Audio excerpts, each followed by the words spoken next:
Hello, everybody, and welcome to the special Inauguration Day edition of the Media Boat Podcast.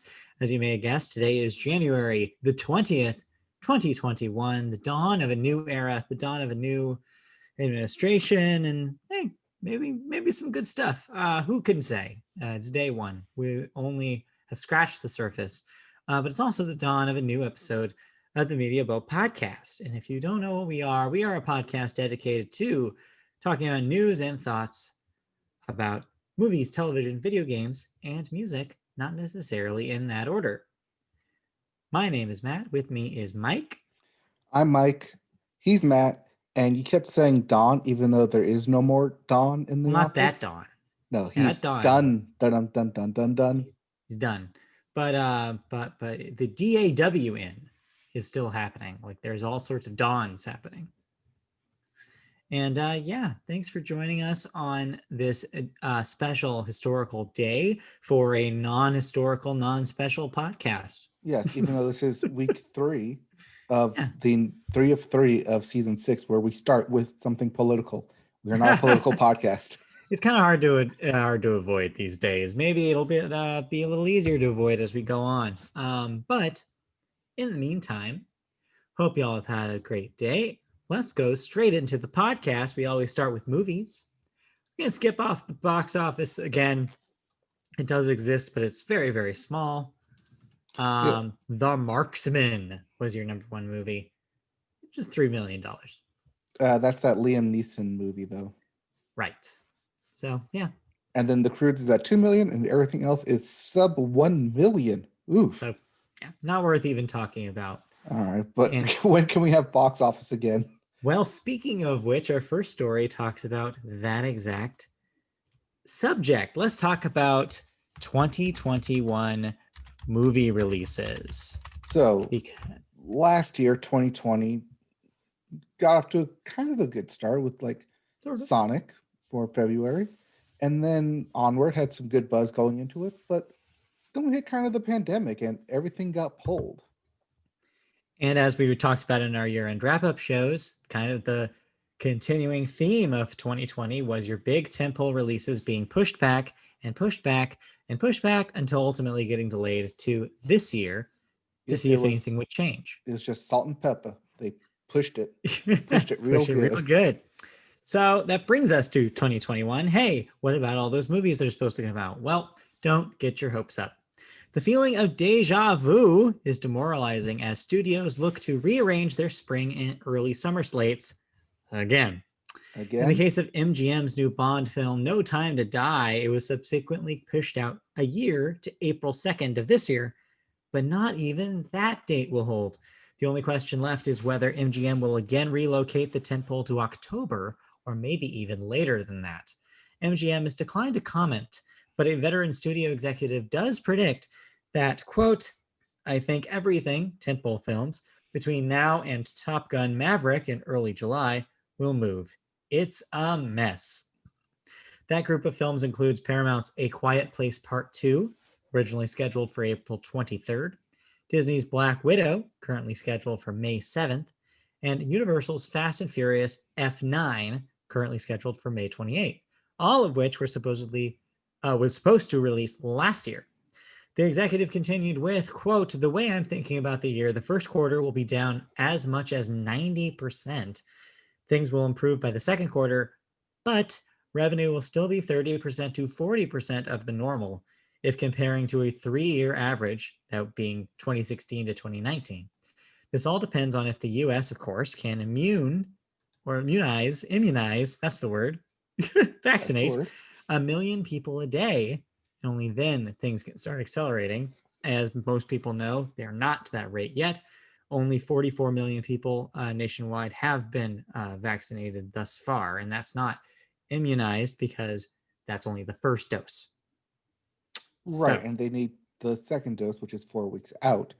And if you're doing 1 million for immunization a day, 1 million a day, according to the U.S. population, that will still take 300 days to get the full U.S. population if everyone agrees to take it. As you know, there are anti-vaxxers out there.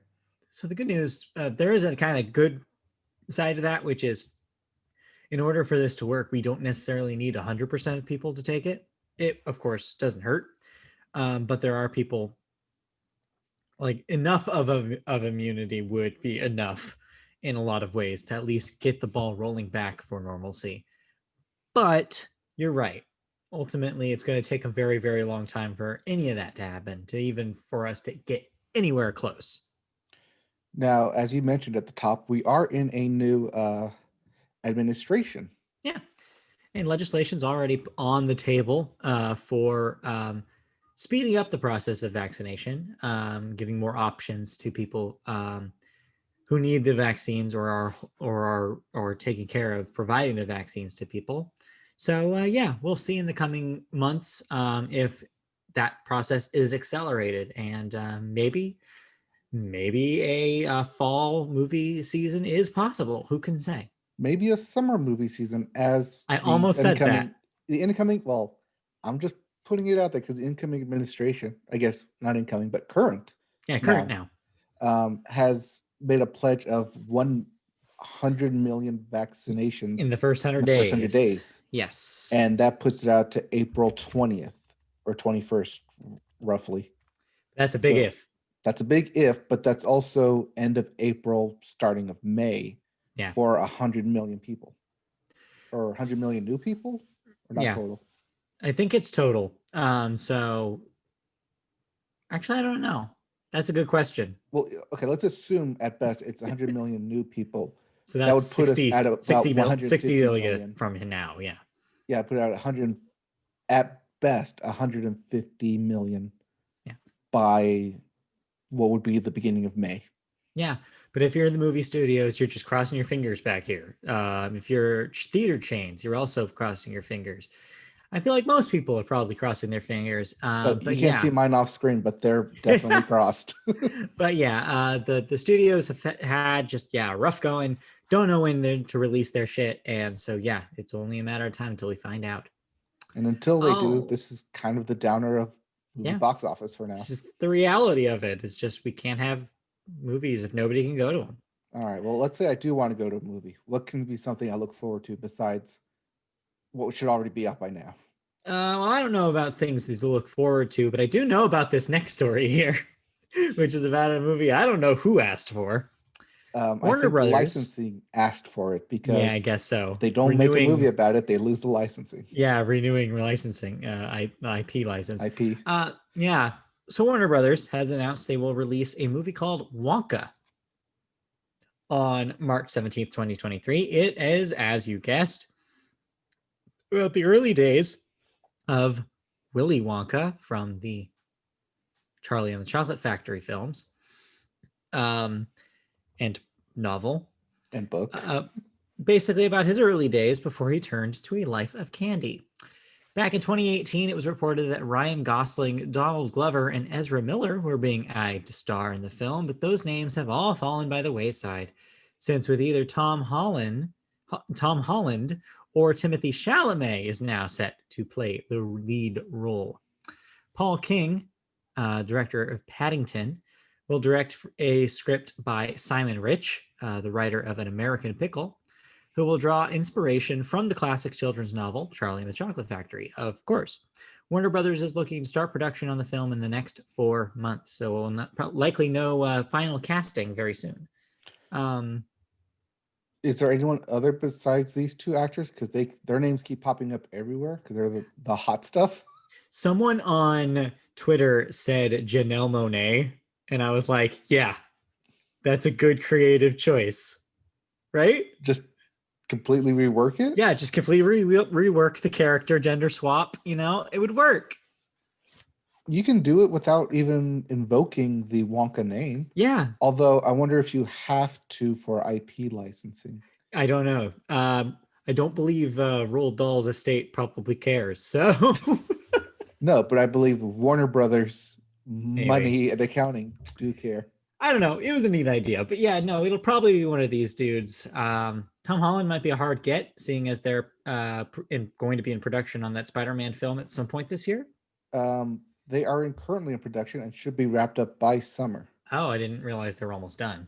But he's also in production of the Uncharted film as well. Mhm. Unsure when that will be done. So yeah, it might be tough. Timothy might be easier to get, but I guess we'll see very soon. Is there another white kid, brown haired, becoming actor that we can fill that role in? Just saying, that doesn't Also, would necessarily they have to follow the be. Johnny Depp version or the Gene Wilder version? I mean, yeah, that's tough. I mean, which do you try to go for, or is it into a completely different interpretation of the character? That's also an option. That is also an option. Interesting of note here, assumption there will be Oompa Loompas. Because Paul King is directing it and he directed Paddington, could we be seeing CGI Oompa Loompas?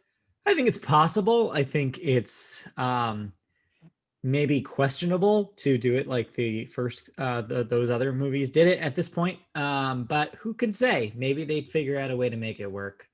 I'm no expert. I mean, we try to be. We're experts on certain things. We're not experts on casting little people. I think is not something I would say we're experts on. Anyway, let's move on. Yeah, On okay, we're that done with story. that. I do not want to see an origin story of Willy Wonka. Well, no, neither do I. But saying that right it's now. coming. I don't know if I want this, but I guess somebody's out there thinking that this is a good idea. Let's move on into thoughts. Did you see any movies? I saw Wonder Woman 1984 again because it's going to be leaving HBO Max in about a week. Okay. So I figured, hey, while I have it, might as well watch it again. Sure. Yeah. Did it age? Did it get any better? No, it didn't. No, it didn't. I still was like, oh, okay, we still don't understand why this happened or how they got from here to here without explaining it properly. No. No. Turns out. There's more plot holes than a phone going off. I'm really sorry about that. Work should be done sending orders, and yet they continue. Anyways, As the commercials say, there is a silence on your phone. yes, I know, but I have an Apple Watch. It just happens to be because I'm currently accepting them. My phone is open, which means the sound turns on. Anyways, gotta do my job. It is why they pay me for that. They do not pay me to do this podcast. You can actually pay us via Patreon. Yeah, that would be nice. Or anyway, I'll use this way to plug the Powerball, which we can pay ourselves should we win. Drawings are up to not 700 million and 900 million for Powerball and Mega Millions, respectively. That's some wishful One thinking drawing right is there. tonight at 7. The other drawing is on Fridays and Saturdays, should they not make it. I'm just saying, for $1 or $2, depending on where you live, us, the Meadville podcast, could have funding. That's a big if. And what do they say about the chances of winning the lottery? Is like it's slimmer than getting hit by lightning. It's like 220 million to 1. So yeah. Which, if you win, you get more money than that dollar per amount. You get more than 220 million. So it's a better investment, more than $1. Yeah, I wouldn't. For odds, I'm not sure. Wouldn't bet on it, is what I'm saying. All right. Let's move on into television, and we always start the television corner. Wow, the television corner. That's a little slip of the tongue there. We always start the television section of the show with the sports corner. That is the corner that we love to live in. And sports I live in gets exciting. Has gotten exciting this week. Yep, there it is. That's the sports corner, right over your head. But before we get to the exciting sports news, we have the not so exciting sports news, which is about the UFC. Fight Island continues to be fought upon, I guess you could say. They're changing their anti-doping policy. They will no longer punish athletes for positive tests for carboxy THC, aka marijuana. That makes sense. So smoke them if you got them.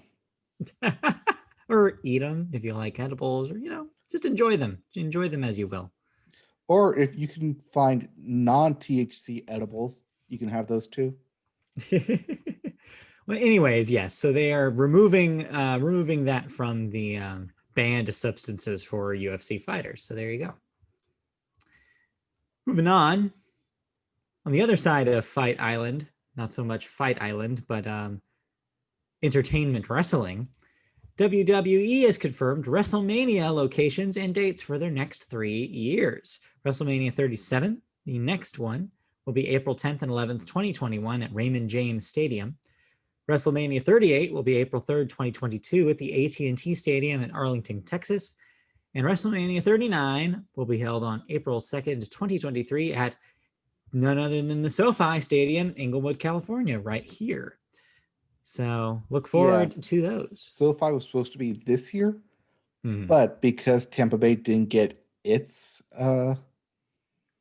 WrestleMania, instead it went to the online. Yeah. They're making their apology and making it this year because you can have fans there this year, unlike in SoFi. That makes sense. And you can also have fans in Texas, which is why Texas is next year. So which means hopefully by 2023, California will allow people in stands, which is why it's been moved out to 2023. 2023 definitely seems a lot more realistic than anytime soon. So I'll go with a maybe. Solid maybe on that one. Well, I will probably be there when it comes to our hometown. Or as close as it can be. Because why not, right? Hey, why not? Hey, why not? Oh, another sports here. Football is about to wrap up. Your favorite teams probably there are 3 have been eliminated. Games left. But there are 3 games left. There's 3 games left. Get ready for Championship Sunday, where you'll see big face-offs between the Packers and the Buccaneers and the Chiefs and the Bills. Now, you said 3 games. Is the third one the Super Bowl then? Yes, the third one would be the Super Bowl. Just had to double check because I was like, I'm discounting this somehow. So yeah, congratulations to these final competitors here. Who are your picks? Who do you feel comfortable saying they have a chance here? Is it Brady's Buccaneers? It is Rodgers and the Packers, or is it Chiefs, the Bills? As much as I would like to see the Bills win, I think they have a good shot. Patrick Mahomes is currently under concussion protocol. Oh. Also, of these 4 teams, only one of them has not won a Super Bowl. Interesting. That would be the Bills. That would be the Bills. The other 3 have a Super Bowl winning quarterback. I mean, that's assuming Patrick Mahomes will play for the Chiefs. As for the Packers and Buccaneers, as much as I am rooting for the Packers, I have been told by one Mr. Murphy that I should not be rooting for them because he is a Vikings fan and Rodgers sucks.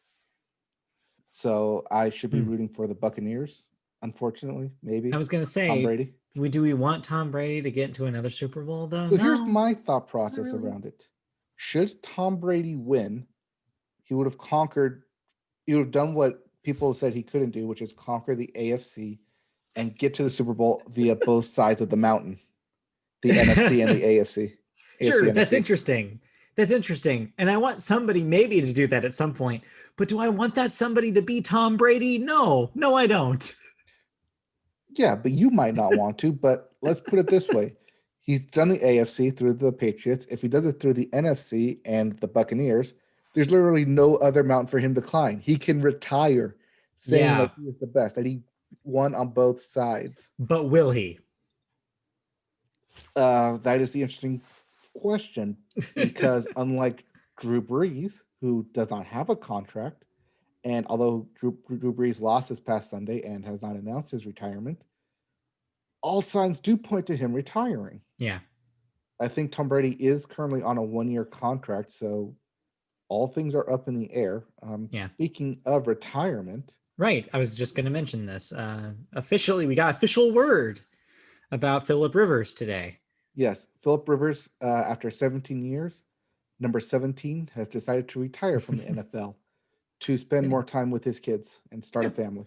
Yeah, go for it. Good for him. Yep. Plans to add to his already 9 children, which makes him the 4th highest children count in the current NFL? Or maybe that's NFL all time. I don't know. That's a lot of It kids. was a though. weird stat I saw on Twitter. That is a weird stat. I don't know who's tracking that. I don't know. I mean, 9 kids is a lot. But then again, 17 years is also a lot. So congratulations to the former first round pick of the New York Giants, Philip Rivers, for never playing a game for them. Never playing on the Giants. You know what? Worked out for him. You know what? Yeah. So if you don't know about the 2004 NFL draft, definitely take a look at it because it is fascinating, and you would find it fascinating too if you don't know. Between the drama between Philip Rivers and Eli Manning. Is there a 30 for 30 for that one? I'm not sure if there's a 30 for 30, but there's an NFL films for it. Okay. About 40 minutes on YouTube. Close that you enough. can watch. Same difference. Anyway. Anyways, speaking of Yeah. people retiring and that 2004 draft, Ben Roethlisberger, also from that 2004 draft, also has not officially announced retirement, but seeing as the changing of the guard is upon us, it is expected for him to retire. Not confirmed, though. Yeah. I mean, we talked about it last week, about the influx of raw, young talent in the league is good. And that means that we're going to have a fresh-looking NFL coming up soon, especially if some of these old fogies retire. Yeah, here's looking at you, Tom Brady. Anyway. Get off the field, old man. Other sports, one last sport to talk about here. Meanwhile, in baseball, the New York Mets have fired their GM after some inappropriate photos from 2016 resurfaced. He pulled a Brett Favre in 2016. Sounds like it. He's gone. What do these pictures comprise of? Search Brett Favre scandal. No, not for Brett Favre, for this dude. Same pictures. Okay. All right. Great. Awesome. Keep it in your pants, people. Mushrooms. Gross. That's graphic. Okay. Mushroom. Toadstool. Ooh. No thanks. Anything else in sports before we move on into television news? In pseudo sports, I call it pseudo sports because it's not really NASCAR, but it is car racing series. The Chili Bowl was this past Sunday. Chili Bowl. Delicious Chili Bowl. Yeah. Not what you think it is. It's indoor racing on dirt. And former banned NASCAR driver, current future champion, possibly, Kyle Larson won. Okay. With that said, NASCAR Daytona is coming in 4 weeks on February 14th. I think it's Valentine's Day that week. And other NASCAR series races are approaching, including the 24-hour race at Daytona coming up soon. So look forward to that. And more cases in basketball keep getting shown and games getting delayed.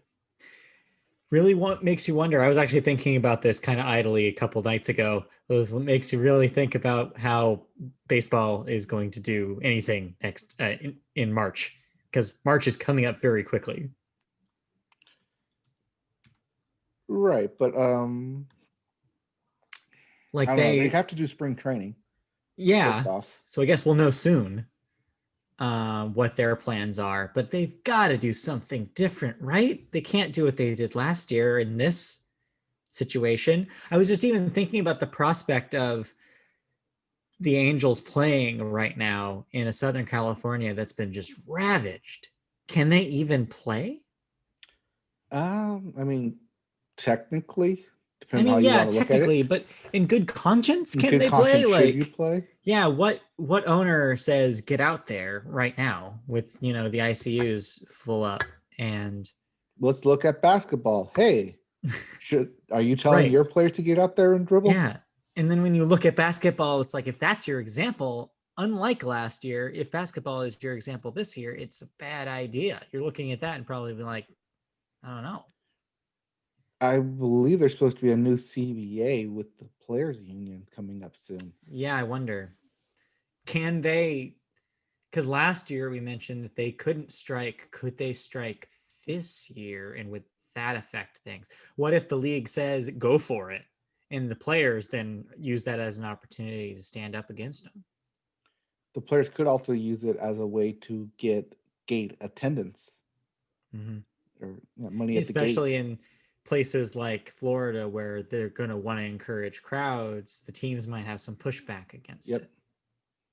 We'll see. This will be really interesting. I mean, last year, of course, we said that over and over again about baseball because we didn't know when it was going to start. But yeah, I think this year also is potentially a really interesting baseball scenario.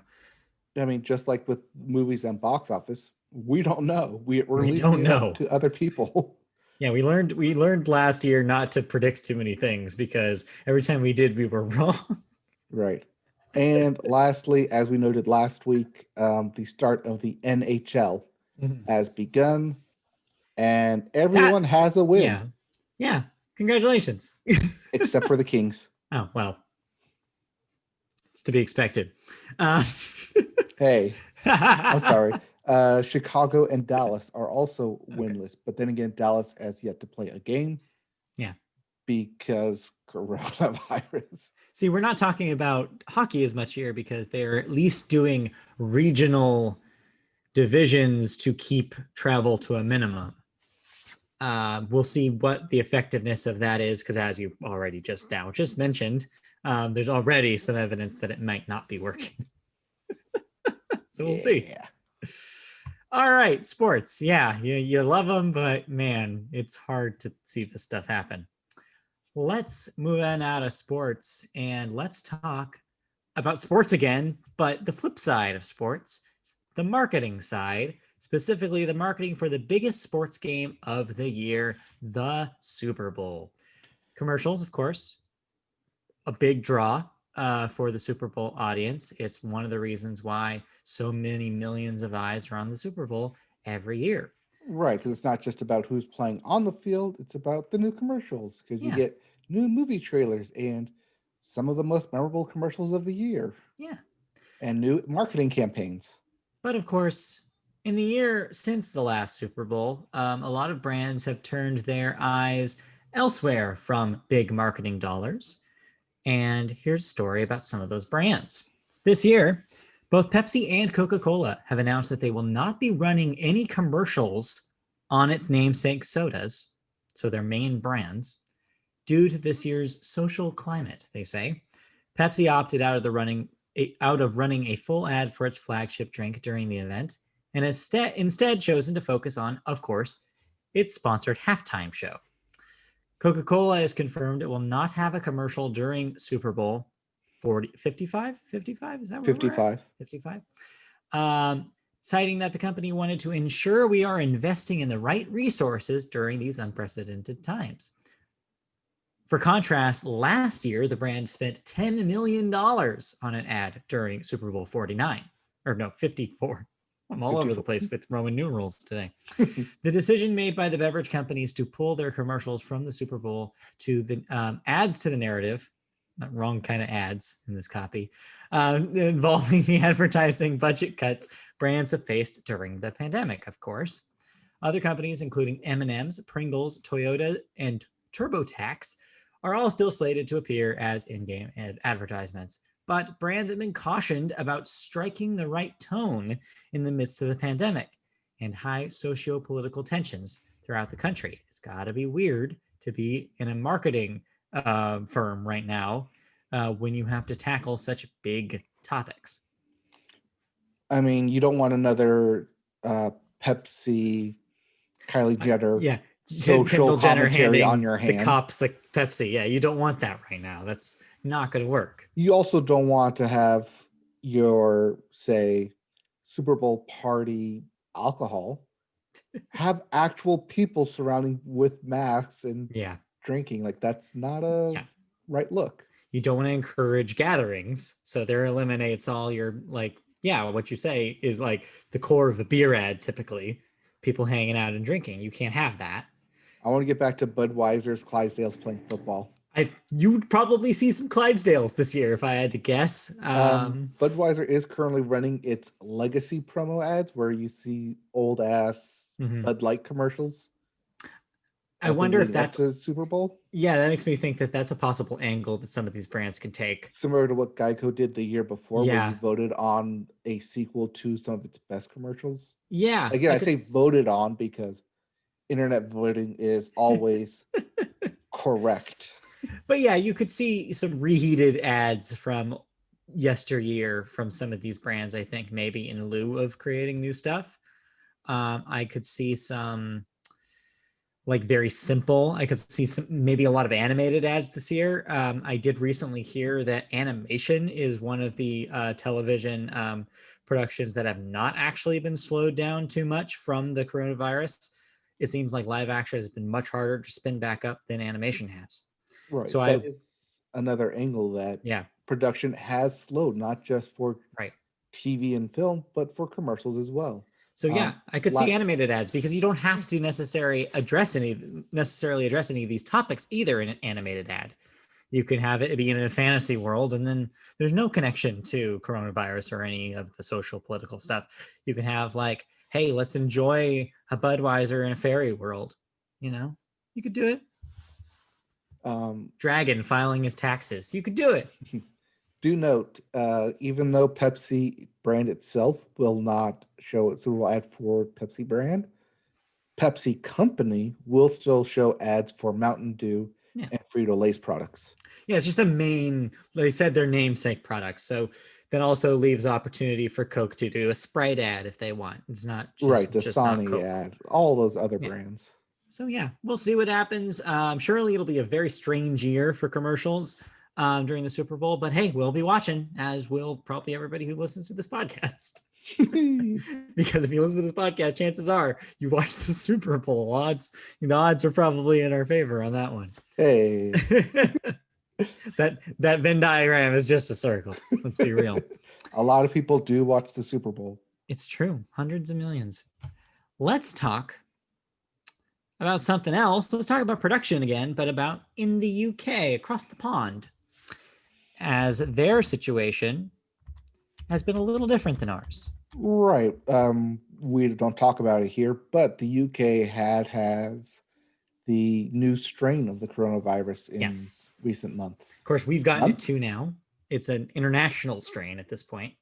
Okay. But yeah, it started there and started on yet another lockdown. I believe they're on 3 total as of this recording, separate complete lockdowns. But anyways, as you might have guessed, this has affected television and film production. Film and TV production has now been taken off the UK government's coronavirus travel exemption list, meaning those arriving in Britain to participate in shoots of all shapes and sizes will need to self-isolate for 10 days. Quote, if you are not exempt and you arrive in the UK, you will need to self-isolate for 10 days, the government said on a webpage explaining the rules. When you arrive in England, you must travel directly to the place you are staying and not leave. Arrivals in England can use the test to release scheme, which means you can pay for a private coronavirus test after 5 days and be released from self-isolation early if you return a negative result. There were 38,600 new cases of coronavirus across the UK on Sunday, while 700 people died within 28 days of receiving a positive test. There have now been a total of 90,000 COVID-related deaths in Britain, which is pretty large compared to the US number, 400,000. They're still doing better than we are. But percentage-wise, that's a big chunk of the British population. Not just percentage-wise, but area-wise as well, because Britain is not very big. Very small landmass compared to the US, for sure. This is also butting heads against its fight with the EU. If you've been following those kind of politics as well. Post-Brexit era has not been starting very well for the UK. So, yeah, it's just a disaster everywhere, not just here, but in other countries as well. Some have it more handled than others. But yeah, it's another one of these one of these stories where we're just going to say, hey, we don't know. We'll see. We'll see how this continues, but at least they're doing some sort of precautions for people flying in to work on productions. I wonder how many of these studios would move then from Pinewood to Georgia. I don't know. I don't know if how viable that is, because that also relies on people traveling, and the US is probably also just as harsh to people traveling from the UK knowing about that variant. Yeah. Yeah. You know, I don't know. you just have to add that to your production schedule of, okay, we're having these people fly in, but we need an extra 5 to 10 days before we actually start filming. Yeah. It's just it's got to be a nightmare for people doing that planning. All the logistics. I could not. Here's a job that nobody's talked about that's probably could be an impossible over the last year: executive assistant. Can you imagine being an executive assistant in the last year? Like, man, just having to reschedule a billion appointments for your boss every day. A new Olympic event. Logistics, gymnastics. Yeah. Just got to shuffle around everything to make it all fit. here's Outlook calendar. Figure it out. In front of a bunch of judges. It's like 9.0. Anyway. Wow, they called Southwest and got a refund? Wow. Anyway, it's worth at least half a point. Hey, let's talk about Olympics are this year, by the way. Huh? Reminder that the Olympics are this year. We'll see. Yeah, we'll see. Because then one of the stories I don't have in video games, I'm getting a little ahead of myself, is that Japan has now delayed the Super Nintendo World opening yet again. If the country is going to have an Olympics, I don't know how they're going to do it. That's all I'm saying. We'll see. We'll see. But it's time to talk about something a little bit more less dreary than constant coronavirus talk this week on the podcast. It's time instead to talk about TV we've been watching. Yes, TV is still happening, and we have caught up, or at least I have caught up on the new shows. Yeah. From winter premieres. So let's talk about some of them. Yeah, which one do you have written down already? I don't have anything written down. I'm waiting for you to talk. Oh, okay. Let's talk with the one that I teased last week. Okay. I had the two-parter, the Tiger Woods documentary, or I'm sorry, let me throw quotes around that documentary because it's more of a biography. As Tiger Woods himself does not appear in this except through interviews. Sure. And it's a lot of people close to Tiger Woods talking about Tiger Woods, but not specifically Tiger Woods himself appearing and talking. Like The Last Dance, if you pulled all the Michael Jordan footage out of it. Like the current. I wouldn't watch that though. Yeah. So is that you telling me that this thing's not good? Because I was this close to watching it. I had it up on my HBO Max screen. I was about to press A on the Xbox controller and just go for it. And then I was like, actually, I don't really care. And I did, and I watched something else. So how is this two-parter about Tiger? It depends on your love of Tiger Woods and your understanding of Tiger Woods' history. Yeah, I don't have any because this is a two-parter.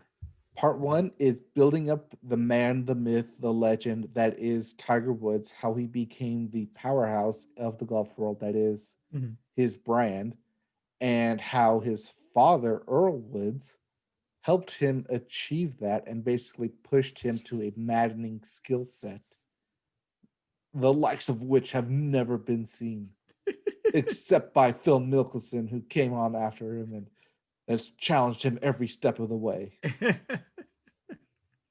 So that's part one. It's building up the legend. Sure. Which means part two is destroying said legend only for the comeback. Right. And part two is where things get interesting because it does delve into the darker side that kind of puts the stain on the Tiger Woods legacy. The modern interpretation of Tiger. So part one ends with Tiger Woods' father's, Earl Woods' death. Yeah. very significant, very heartbreaking, very trying time in Tiger Woods' life, as his father had been there every step of the way. There's the famous photos and videos of him hugging his dad after he won the first Masters and subsequent championships from then. Mhm. Having his father not there, not in his life, not only like loosened the reins on him, but kind of broke him because he didn't have that father figure Yeah. around and in his life. And he was, according to the people in the doc, very lost and very free and very not caring as much, which led to the subsequent frequent trips to Vegas, Yeah. frequent escorts that he was not shied about, frequent visits to clubs, and the frequent mistresses and affairs that kind of rocked the sports world of Tiger Woods in the late 2000s There is a or late parallel. aughts. Speaking of Michael Jordan in The Last Dance, there's a parallel you can draw. Both men, extremely talented, extremely famous, lose a father, and then you have a lot of questionable decisions in the wake of that.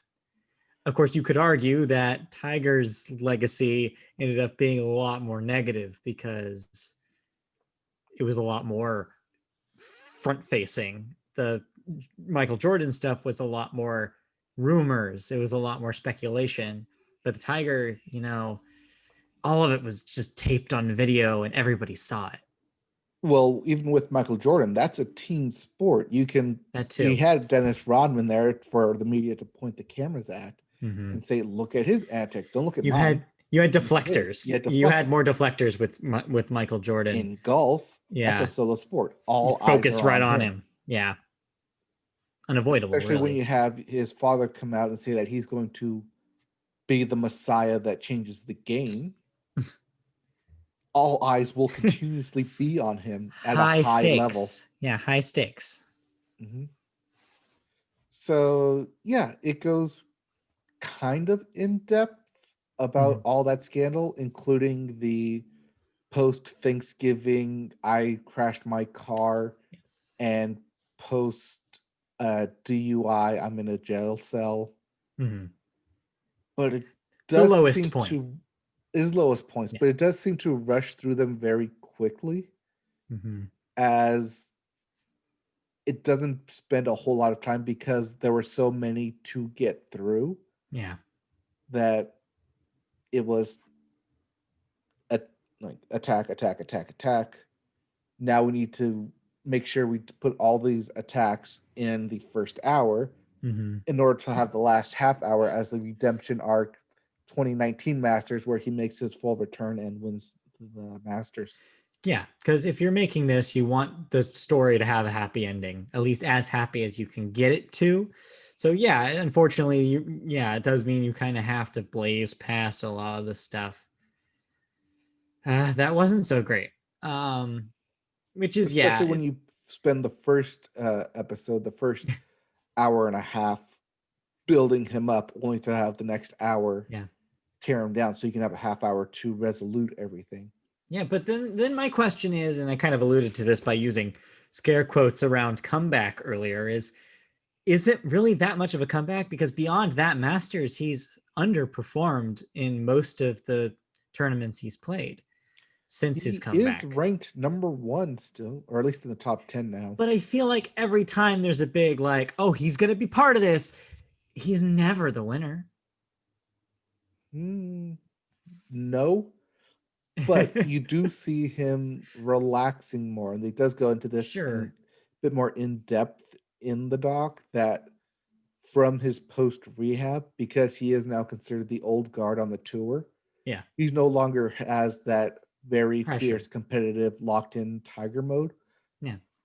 But rather a more relaxed, I'm here to enjoy myself and to have more of a camaraderie on the golf with whoever I'm playing against, with these other competitors. I wonder how much of that is golf as opposed to Tiger's actual drive. Like, no pun intended.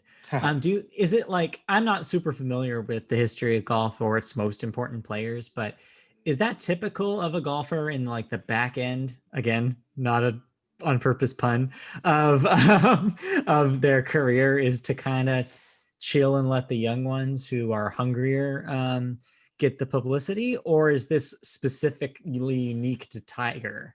Like, were there golf legends that fought tooth and nail, again, not a pun on Tiger's name, to the end of their careers, or did they all just kind of, ease on the brakes?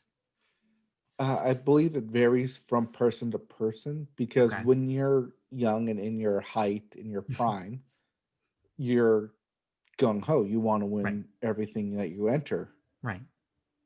I think now Tiger's basically chasing ghosts in terms of Arnold Palmer's championship number. Yeah. And at the same time, Phil Mickelson's trying to get distance from him. Yeah. So he doesn't have that many people to compete against at this point in his career. That being said, he's still competitive. He still tries to remain competitive, even in his 20 plus years on the tour. Yeah. It's been a while. But that's also not necessarily what this doc is about. Right. It's about the buildup of those first 10, 15 years Mhm. and then the fall of the last 10. Yeah. It's interesting. Because I feel like I don't want to say that the world has forgotten his lowest points, but I feel like it's now just an asterisk on a career, as opposed to if you asked anybody 10 years ago, everybody would say, oh, that washed up dude, like, who It cares? does go into that Yeah. a bit where people are saying, or where people did turn on him Mm-hmm. immediately following not only the DUI arrest, but Mm-hmm. the car crash as well. And So, when his affairs came out, that people mm-hmm. immediately turned and saw him as a villain. Yeah. Because, as they explained in the doc, people and media love tearing their heroes down in order to humanize them, or Yeah. in order to feel like they're not that better than us normal folks. There is an element to that. And I think done well, a documentary can address that in an intelligent way. My worry about this one, and of course I didn't actually watch it, but is if they do speed past that stuff, and I just don't want them to, for lack of a better term, whitewash it away.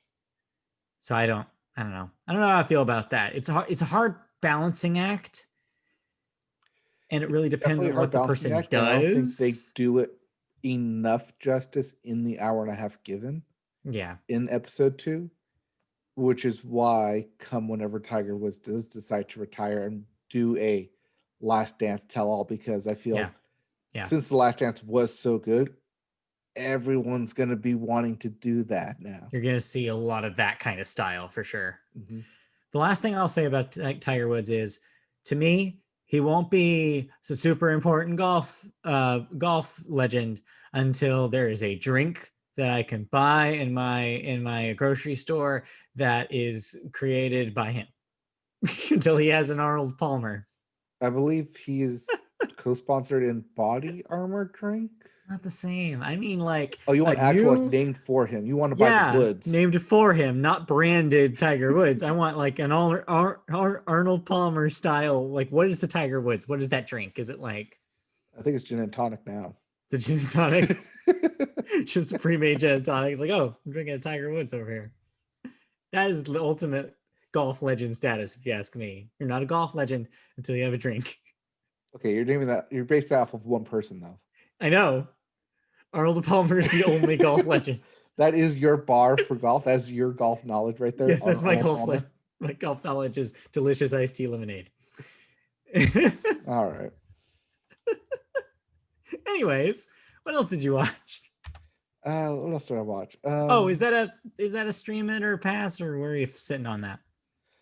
Stream it if you're interested in Tiger Woods. Otherwise, it's not going to give you any new information that you didn't already know, unless you're born within the past 10 years and only know him from the 2019 champion. Yeah, I don't know who that person is, but they're probably 16 and they don't listen to this podcast. Hey, I'm just saying that we have an E rating for everyone, even though there is an explicit tag on it. That's not true at all. Yeah, we don't. Just old fogies only. If you're under 25, you're not allowed to listen to this. I'm throwing the gauntlet down right now. No, I'm kidding. I'm kidding. You can. It's fine. Anyway, you just want to understand anything that we say. All right. Anyways, if you are old folks like us, remember to call your mother. Oh, are you going to talk about the sitcom titled Call Your Mother? Hey, why not? That's a good segue. So, Call Your Mother, as I alluded to last week, stars Kira Sedgwick. Mm-hmm. Yes. Former Mrs. Kevin Bacon. Or current Mrs. Kevin Bacon. I don't think they broke up. I think they're still married. So, current Mrs. Kevin Bacon. Yes. No longer does drama. Now she's doing comedy. Well, What was the name of her show? Might The still do drama. Instigator? What's the name of that show on TNT? The Closer. The Closer. The Closer. That's right. She was the closer for a long time. Yeah, she is still, I can confirm, she is still married to Kevin Bacon since 1988. Was that like Footloose years? Yeah. Okay. Prime Kevin Bacon. That's prime Kevin Bacon. That's when you still had 6 degrees of him. Yeah, some prime cut bacon right there. Just the best, crispiest, Non-Canadian bacon. Non-Canadian, very American. Sorry, continue. So, Kira Sedgwick takes her former drama and tosses it out the window. It becomes Your Mother. This premise is very, very simple. Is this just Mom? The television show Mom? Kind of. Okay.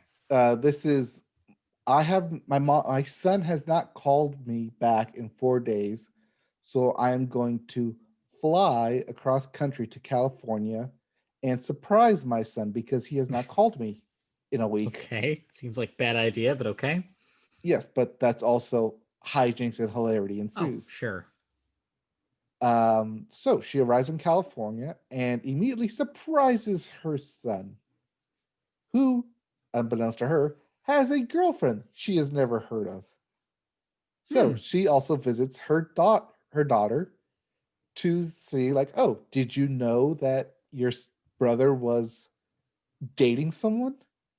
To which she's met with, oh, you're not the roommate my daughter told me about.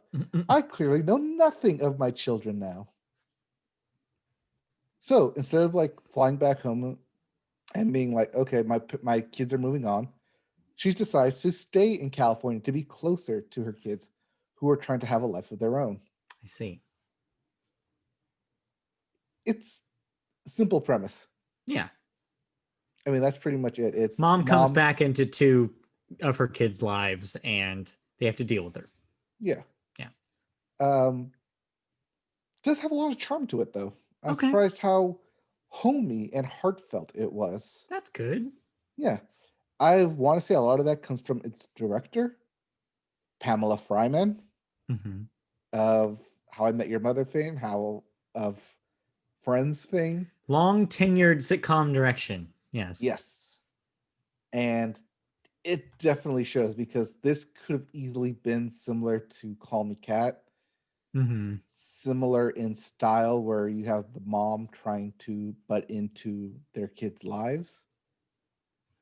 But it does take the homey approach of the kids working it out to apologize to the mom, rather than the mom being necessarily in the wrong, because she's a caring mom. She wants to be there for her kids. And as one of the characters say, that not a lot of moms would do that, would stick their neck out. Yeah, for better or for worse. For better or for worse, want to be a part of their kids' lives. Right. So it has that extra homey, kind of goody, mushy family comedic take to it. Sure. So it sounds like of the sitcom pilots of the last couple weeks, this seems to be the best of the bunch. If I had to gauge your feelings here. Of the new stuff, Mhm. yes. Of the Not by premiere of much. the winter replacements. Not by Yeah. much, but considering what has been given, this Yeah. is the better of the bunch. Yeah, that's good. At least one doesn't suck, is I Right. guess what we'll say. The Kira Sedgwick's character is also well, the husband died years ago, and so she's been raising her kids as a single mother for the past 10 plus years. Okay. So when she moves out, she basically like upends her life and moves out to an Airbnb indefinitely in California and rents a room from an also recently single man. I forget if they're parents or not, but they're in the process of divorce. As his wife just up and left one day. So there is some chemistry romance there since she's technically living with him. Right. And then will they, won't they? Because they are grown ass adults who don't need each other. But you can also see the easy setup of, oh, they're obviously going to get together eventually. Yeah, Or just they will gonna develop happen. some type of sexual chemistry, or at the minimum, a friendship. Yeah, we'll see. It's So you're got gonna all stick around with it? possibly, but also in like a binge kind of type of scenario. You're not gonna be a weekly thing. You'll just watch them when you have time. I mean, much like I did with the first season of Superstore, where I watched the first couple on a weekly basis and then waited till the end of the season to Catch up. watch them all. Yeah, that's fair. But it does check off a lot of the typical studio audience tropes of Yeah. multicam comedies. It is Yeah. multicam, by the way. As you'd imagine it. Yeah. Cool So Call Your beans. Mother. Could be the surprise hit of the season. Yeah. Which, if any marketing executive is listening to it, you can quote me on that. Media Boat Podcast, the surprise hit of the season. You heard it here. Anyway, what else? Lastly, in new TV, I teased this last week. It's been on our radar for a while. It's finally here. WandaVision. Oh, do you want to talk about this now? Because I watched this as well. Oh, okay. Then let's skip it to the end because you probably have a lot to talk about it. Let's get over with. Let's just talk about it now. Well, we can get through the other stuff real fast too. My thing's going to take like 3 seconds. So. Exactly. Same with the other stuff. So let's get through all that first. Okay. All right. 911 returns this past Monday. Same with Good Doctor. Mainly 911. They continue to raise their stakes and continues to be the ham and fist over the top show that I kind of adore that they're doing it. Because it's so stupid, it wraps back around to being like, yeah, this is dumb that this exists. So It's I'm so gonna keep stupidly watching it. over the top and Yeah. put into such ridiculous scenarios that it wraps back around to I genuinely care if you make this out alive or not. Okay. But it's still that premise. It's still calls come in and send out the people and then in this 2-part season or mid-season, I guess it's the season premiere because they delayed it. Mid-season. Yeah, in this 2-part season premiere, the LA Dam breaks. Okay. And starts flooding part of the city. Oh no.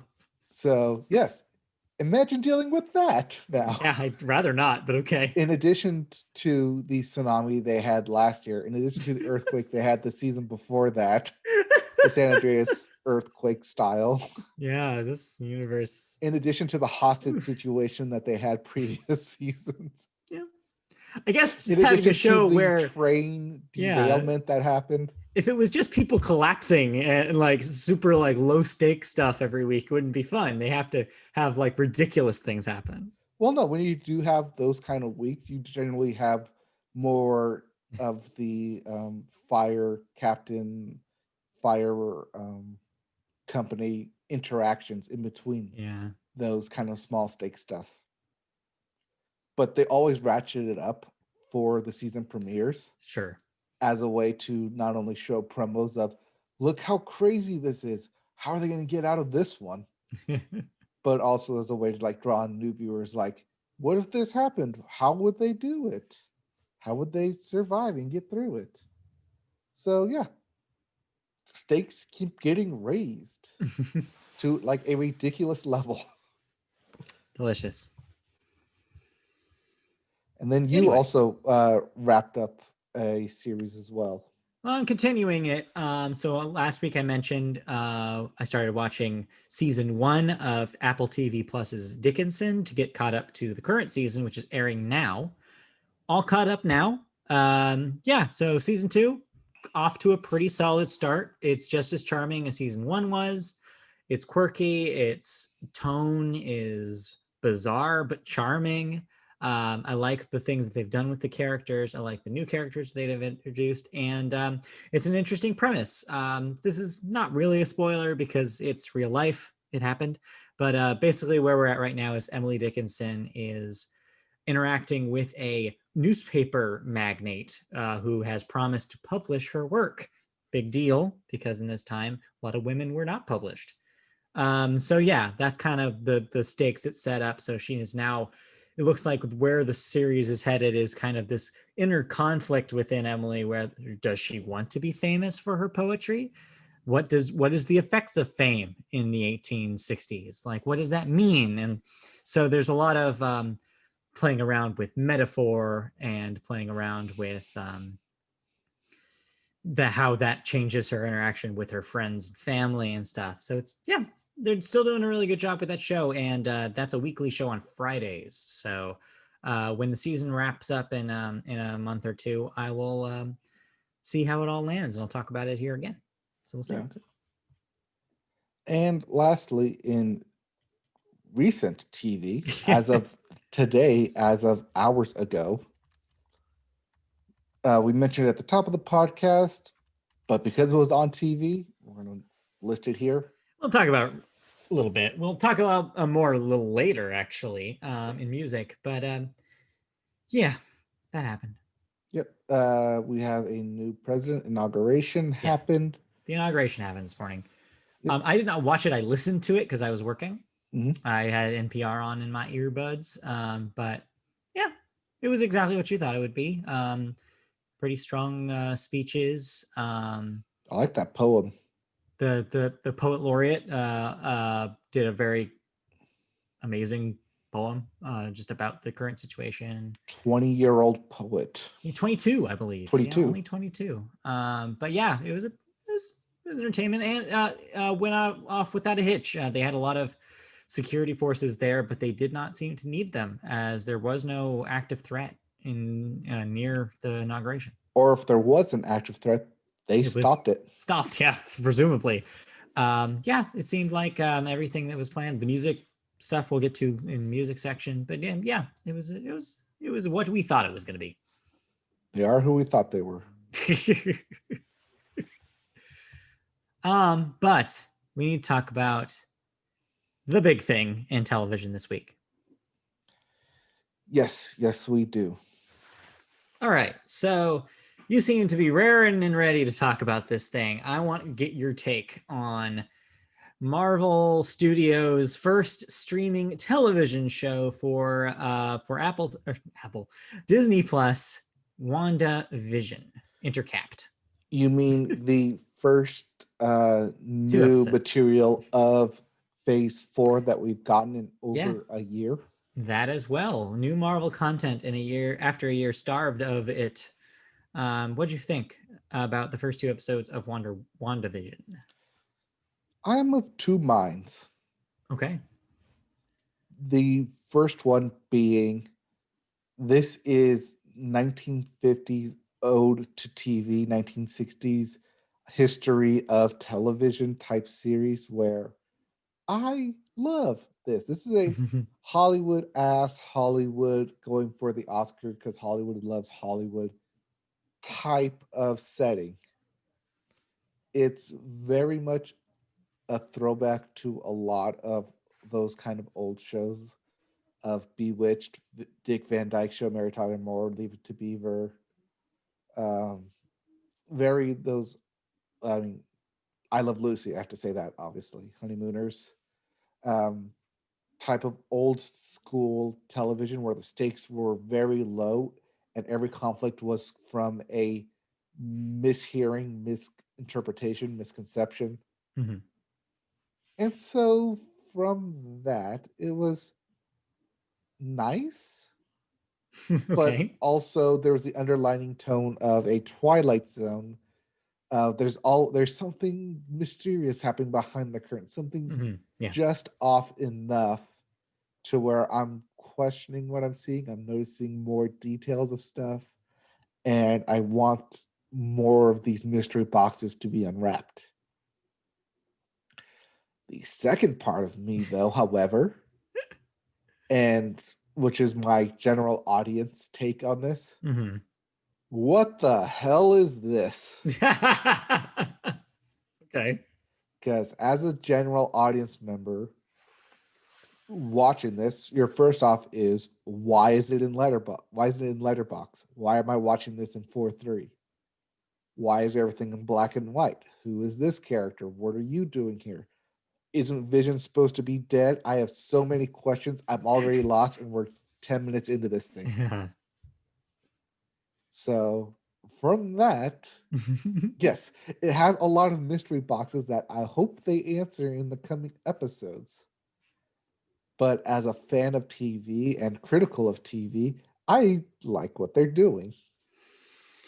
Yeah, I see where you're coming from. It is a hybrid thing that I think that it's almost kind of unfair to evaluate as a whole from the two first episodes, just because we know what the structure is likely going to be. This is how it starts, but I'm sure by the end of this season, we will have a peek behind that curtain that you mentioned. We will probably know at least the scenario setup and why we are being presented with this interpretation of the characters. It's just that until we get there, there's going to be that feeling of what is this thing, because the secret is purposefully obfuscated from us. And that's a big difference between this and, say, The Mandalorian, It's which the was opposite also of the a weekly Mandalorian in a show. lot of ways. Yeah. However, with The Mandalorian, you at least had a resolution at the end of every episode or a pointing to what was going to happen in the next episode. And you kind of do here in a way, because if you're treating the sitcom pastiche as their own sitcom episodes, they do have the structure of a sitcom episode. They do have endings. But you're right. If you care about the characters, the main characters in this, and that you care about their ultimate fate, you don't get resolution. You're right. There is kind of it's heavier on the serialization in this way, where you yeah, that not knowing about what the actual story that's happening in the background does leave you wanting to know what's happening. Also, I'm not sure if you noticed this, but there was a definite shift from. Well, first, I'm glad they put 2 episodes out first because otherwise you would Yes. be lost after the first episode. Yeah.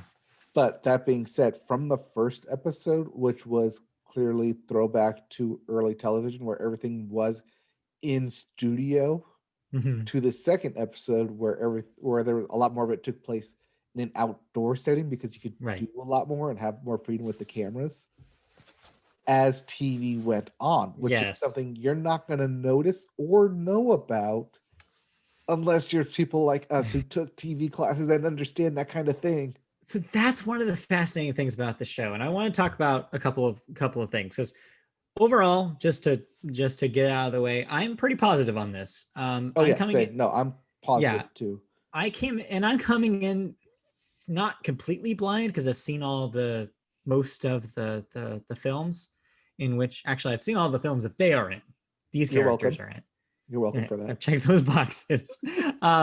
But from a bigger viewpoint, like, I'm coming in kind of blind. I don't know anything about these characters' background from the comics. I don't necessarily know a lot about the powers that they have. So I'm coming in that way, kind of without a background. I only know what's happened in the films. So, but I am, as you said, you are coming from a base of knowledge about television, about sitcom history especially. And so it's an interesting kind of like way to see this show is coming at it for you. Depending on who you are, you're going to come at it from different angles, like you said, and that's in a way really interesting. The thing that I like the most about it, though, is not that it's doing all these disparate things and somehow making it work, even though that is pretty cool.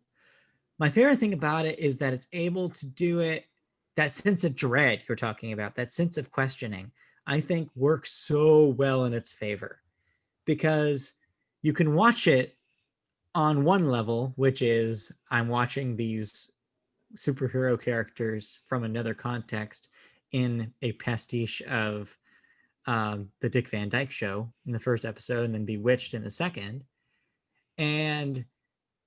But then if you have that extra knowledge, you can add that layer of, yeah, but actually, what's going on?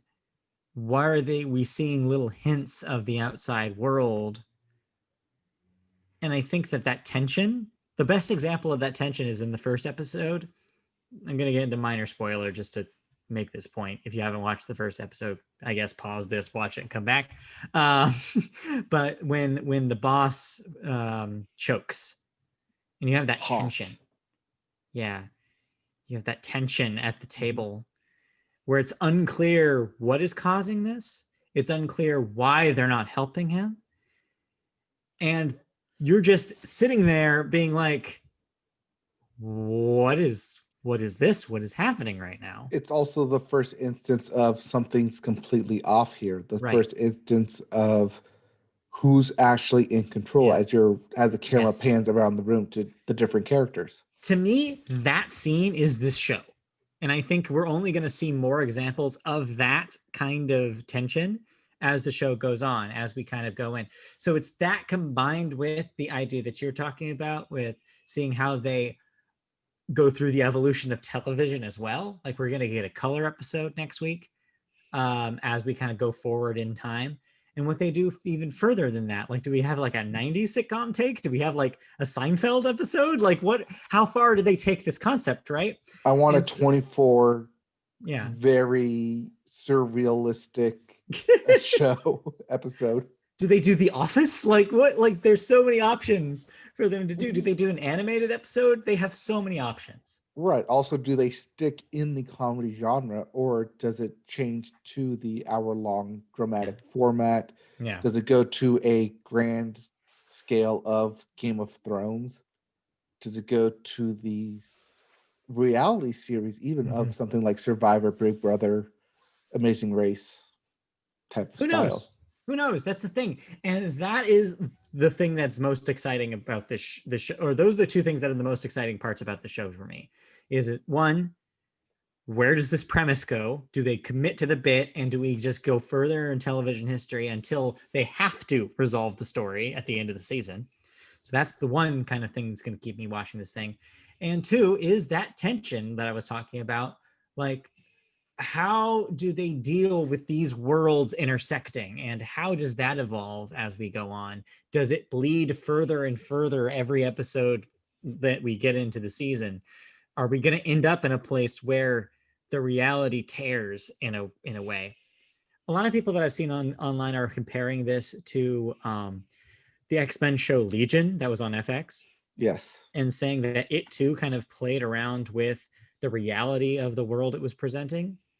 But the difference between those two things, I think, is really key, and to me liking it, because I saw a couple episodes of Legion and did not like it. And I think the reason why I didn't like that and do like this is literally just the level of like pretension, I think, is different. I think what they're trying to do with something like Legion is being like, yeah, we're so smart that you don't understand what's happening. Like kind of a lot of people's criticism of Christopher Nolan's movies is in a lot of ways, which is even or Lost. or Lost is like, oh, they want you to think they're so smart coming up with this thing. This is not that. This is just literally like, no, we're having fun with the premise. We're having some adventurous, like we're trying something new here that, yeah, we're going to play around with, and there's going to be some mystery to it, but it's not going to be hard to solve. Like, I don't get any vibe from this that this is going to be internet, theorizing or conspiracies happening. This is more like going to be like, it's going to tell its story. It's going to be fun, and we're going to have fun with it. It's not going to be a whole lot of questions. Well, that's the thing about Marvel is that given as much praise as they want to like Black Panther and Yeah. Endgame and Thor Ragnarok, their premise and plot are still very basic, that you know what characters want, you know their drive, and you know their goals. Because as soon as you It's get away from meant that, for the lowest common denominator, I mean, you could while say it's still being high yeah. concept, high art form. You could say it's the difference between the Marvel films and the DC films, kind of writ large. It's like they're doing this very specific audience pleasing kind of take, whereas the DC stuff relies so heavily on like, no, these are serious, like these stories, like they're so dark and these characters are doing dark things, have to make dark decisions. And it's that difference again, where it's like, no, like they know what they're making here, and it's a light enough tone, which is to your second point about being like, if you were coming in with no prior knowledge, would you like this? And I actually disagree with your conclusion there. I think that this is still accessible. And the reason why I think it's still accessible is because it is using those touchstones of television history. You can come in and be like, oh, this is a fun little thing. And then I think those scenes, the tension and the little Easter eggs that are hinting at a bigger picture, I think isn't going to drive people away. I don't think it's going to make them go, I don't know what's going on. I think because the tone is lighter and it's more fun and adventurous, I think that's going to intrigue the average watcher. I think the average audience member, if they don't have any previous knowledge of the Avengers, are going to be like, actually, I do want to know what's happening here because I don't have any prior knowledge. I actually think it'll work in its favor. And you only get there by going to episode 2, though. If you Yeah. do episode 1 and Yeah. only see one and like, oh, this clearly isn't for me, don't stop. You need to watch episode 2 to get that fuller picture. And yeah, and that's of course the broader thing too, is that as you go further in the series, it is going to be easier to figure out what they're going to do with the premise. But from what I've seen, I think there's a lot of promise. I think there's potential, and honestly, props to Marvel to even have the balls to do something like this with their characters, right? Mhm. Like if you would have told somebody watching Iron Man in a theater in 2008 that this would eventually, at the end of this road, you would have a 1950s 60s sitcom pastiche starring two Marvel comic characters, you'd be like, what are you talking about? It's completely out of left field, but I'm glad that they're taking the risk. Yeah, I'm also glad that they're doing a lot of, like, for my own sake, television pastiche and Yeah. lore to it. Yeah, that stuff's so fun. I didn't even realize until somebody on the internet pointed out that the sets are literally sets designed after existing sitcom sets. Mm-hmm. The first episode is supposedly the Dick Van Dyke Show set, and the Yes. second is the Bewitched set. And people with even deeper television knowledge than me recognize that immediately. And that in itself is astonishing attention to detail. Right. I mean, one of the first things is when Vision carries Wanda into their living room, that he phases through the couch or the chair. Yeah. When in the Dick Van Dyke Show, he would trip over said chair. That's cute. Also noting, I mean, I'll go back to the shooting of indoors and outdoors in sets, because back in the 50s, you could only shoot indoors because of lighting and film and what was available. It wasn't until much later when they went to tape that you could film and properly light stuff outdoors, which is why the second episode mainly takes place outdoors as TV went on. I will note one minor thing. That wasn't even my thing. I was watching this with friend of the show, Christy, at least the first episode. And she was kind of the one point of confusion for her. She was fine with it. But the one point of confusion for her is she did not understand what the hell their powers were. And I also kind of concur. It is not this show or the movies that they're in do not make it 100% clear that these are the extent of what they can and can't do.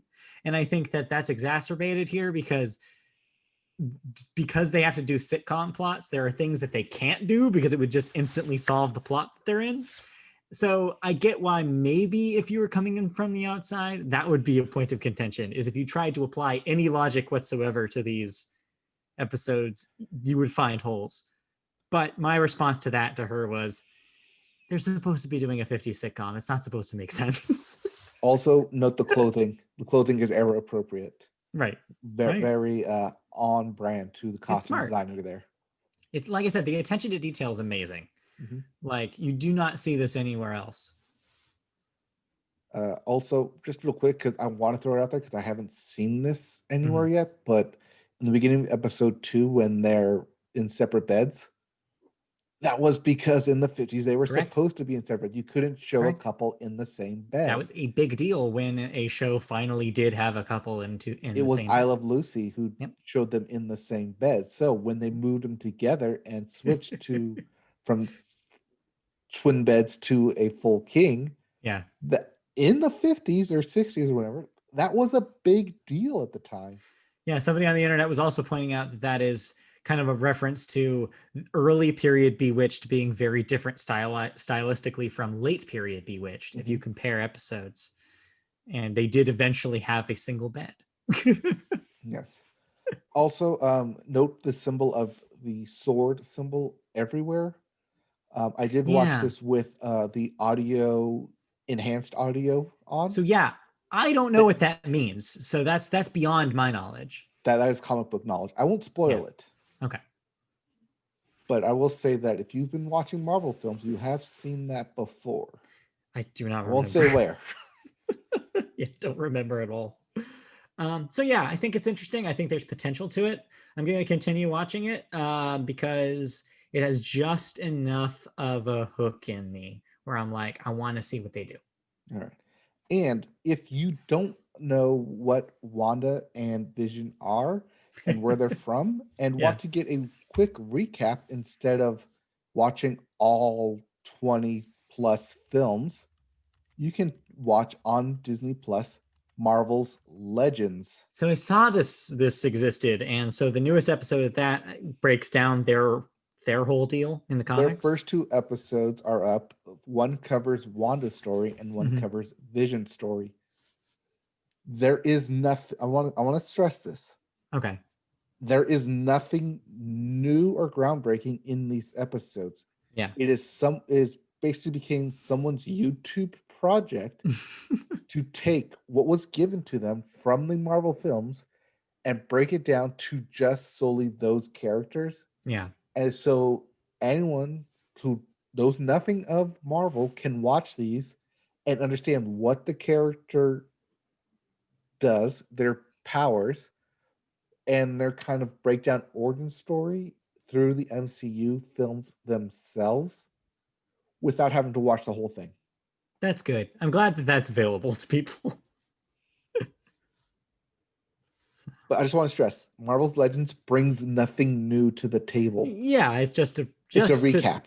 It's just a recap to establish a baseline for people who don't have it. That makes sense. Yeah. Okay. I think we're done. Yeah. Anything else? I mean, it's yeah. We'll probably say more of it when the season's over, I would assume. I'm not sure if it's 8 episodes or 10 episodes, but we will wrap it up when the season ends. Yeah. But yeah, watch at least the first 2 episodes. Yeah. Don't knock it off just yet. They work best as a pair. I agree. Or wait till Friday to watch all 3 episodes. Yeah, we'll have another one in 2 short days, so we'll see. All right. Anything else on television before we move on to cancellations and renewals? Real quick, there was no new episode of This Is Us this week because of production problems from the coronavirus. They could not finish episodes in time, so we will have awkward breaks between episodes. This may not be just before the show This Is Us, could be for other shows. But do note that in scheduling your viewing TV that you have recorded, you may not be getting new episodes every week. Who can say? Who knows what production schedule or like television schedules will look like in the next few months. Yeah. Anyway, are we ready to move on to cancellations and renewals? Yes. What am I no longer watching? All right, here's a handful of things you are continuing and no longer watching. First up, HBO has said the season 5 will be the last season of Insecure. So I guess it's been secured. TNT said Animal Kingdom's 6th season will be its last. Meanwhile, on OWN, Queen Sugar has been renewed for a 6th season. Don't know where that slip of the tongue was. HBO has canceled High Maintenance after 4 seasons. I thought that show had already ended, but okay. 4 seasons on TV, 6 seasons online somewhere. Yeah, it existed previous to the HBO. Yeah, but that's just canceled now. Netflix will have the last season of Peaky Blinders be its 6th. The 6th season will be its last. So no more Peaky Blinders. I still, to this day, have no idea what that show is. Still have not seen an episode of it. Peacock has renewed the Saved by the Bell reboot for a 2nd season. That sounded like you enjoyed that one. Hello? Yes. Called it. Yep, you called that. BET is bringing back Sisters. That's how it's written, for a 3rd season, just to be clear. True TV canceled At Home with Amy Sedaris after 3 seasons. And TNT is bringing back Snowpiercer, the television show based on the movie, for a 3rd season. Next up, we do have some deaths to get to. Big week, unfortunately, for high-profile deaths. Let's get to the list here. First up, Siegfried Fischbacher, age 81, a magician entertainer. The other half of Siegfried and Roy. That makes sense. Joanne Rogers, 92, pianist and puppeteer, performed on Mr. Rogers' Neighborhood. Was also married to Mr. Rogers. There you go. Next up, David Richardson, age 65, a writer, producer on shows like The Simpsons, 2.5 Men, and F is for Family. So tenured comedy writer and producer. Dale Bayer, age 70, an animator, worked on movies at Disney, such as The Lion King, Robin Hood, and Emperor's New Groove. So was at the studio for multiple decades there. Was the character designer behind Yzma for Emperor's New Groove. Okay. Wow. And I think started there with Robin Hood and just long tenured animator. Sounds like it. Next up, John Arnett, age 80, an NFL running back, played for USC, the Rams, the Bears, was the 2nd pick in the 1957 NFL draft, and was a 5-time Pro Bowl player. So quite a football legend. He was drafted ahead of Jim Brown in that same draft. Wow. Okay. And then lastly, in the music world, Phil Spector, age 81, a Hall of Fame record producer, of course, credited with the creation of the Wall of Sound, which was the 60s term for overproduced, orchestrated, Motown adjacent music, such as like with Supremes. Very, very famous. Also a musician in his own right, was in a band called Teddy Bears. But of course, more importantly, kind of tarnished that reputation by being a convicted murderer later in his life. He was in prison for a big bulk of his life up until his death. He was removed from prison after contracting COVID-19 and died in the hospital. So, yeah, a complicated man, complicated story. Definitely an important figure in modern music, but definitely hard to talk about his accomplishments when he's had, when he convicted. Has blood on his hands. It's a very hard guy to talk about in a lot of ways. Also kind of difficult to talk about is the connection between COVID-19 and prisoners. Like, yeah, like regardless of whether or not he was, I don't know, it's hard to talk around it, but it's hard to separate the two things, but you can believe that this man has, done a horrible thing, and also believe that prisoners who contract COVID-19 should be healed and should be given, the same kind of treatment. Attention, medical attention. Yeah, medical attention. You should not be stuck in prison suffering with a disease. So there's a lot of complicated moving parts in this story, and it is by far the biggest music story of the week. But I had to find a couple of other things, or a handful of other things instead. But yes, I mean, you also don't want to talk about Phil Spector and give him the time of day. No, exactly, and that's the other thing, is that the man himself we don't really need to dwell on. Instead, go read anything about Ronnie Spector, his wife, and the spectacular musician in her own right. Just enjoy her music for the time being. Don't even think about him. That's what I say. Let's move on. Isn't there like a doc you can watch about Phil Spector's fall? I am sure there is plenty of stuff out there if you want to listen to. And yeah, like some of that music, honestly, not 100% written by him. He took a lot of credit for the music of that era, but most of it was written by the artists themselves and with other hands on the production.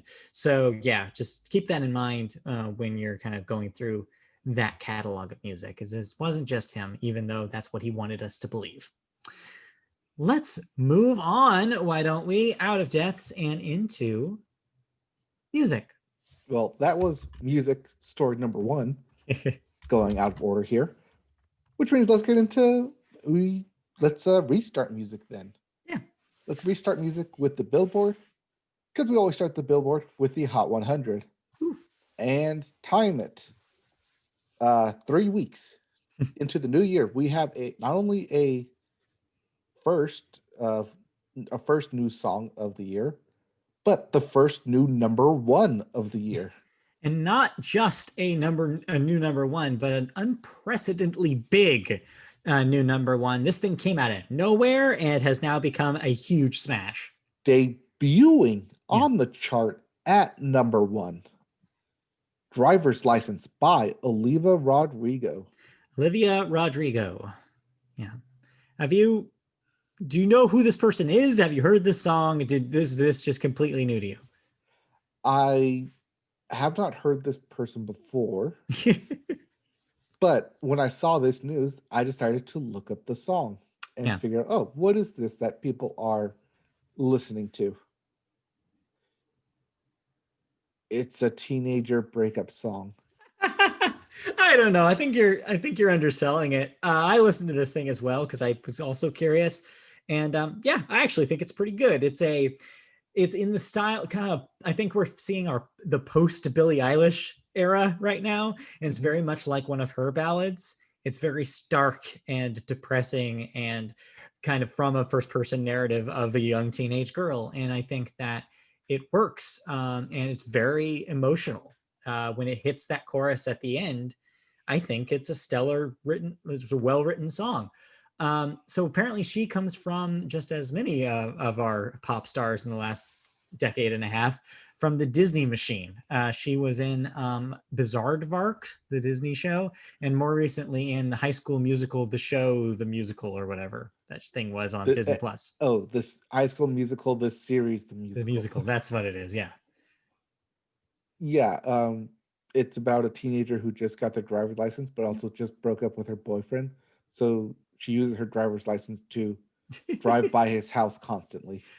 But yeah, I mean, it wouldn't, like in any other situation, it wouldn't be a big story, but it is a big story because she's debuted at number 1, thanks to the strength of streaming and presumably TikTok, getting her song out there.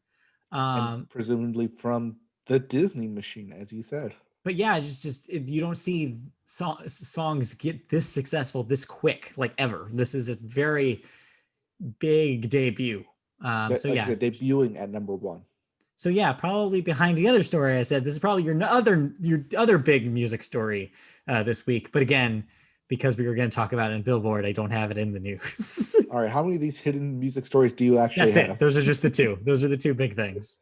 Really? Because you also kind of hid the Inauguration music story as well in TV thoughts. Just like WandaVision, I'm laying Easter eggs throughout for you that you have to find. Anyway, let's talk about the rest of the top 100. Why don't we? Because everybody else moved down.